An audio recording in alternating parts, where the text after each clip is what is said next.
During the summer of 2004, I lived in an apartment building in southern Utah. Right behind the building was a little bike trail. Going one way, the trail twisted through some of the surrounding wilderness until it terminated at a small subdivision.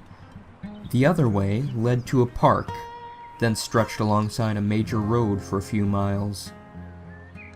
From our building to the park, one side of the trail ran alongside a little creek that was surrounded by trees. Looking back, it wasn't much, only a little strip of nature inside a bigger town. But to my eyes at the time, it was a forest with a river coursing through it.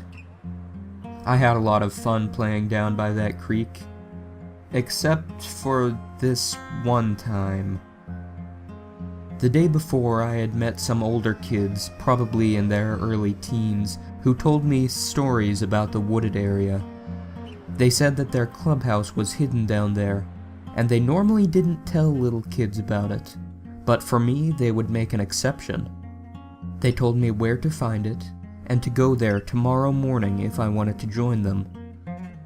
Of course I wanted to join, so I followed their directions precisely. I followed the creek far beyond where I would usually go, and sure enough, there was a little wooden shack. It couldn't have been much more than a tool shed, like what you might see on the side of someone's garage, and it seemed even smaller because one wall had collapsed at an almost 45-degree angle. I couldn't see anyone else, but I thought I heard the distant sound of a stifled giggle.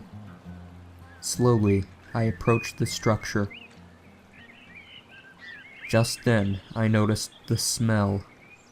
It was like old food that had been left out to rot. Ignoring it, I plugged my nose and opened the door. The shack was full of at least a dozen dead dogs.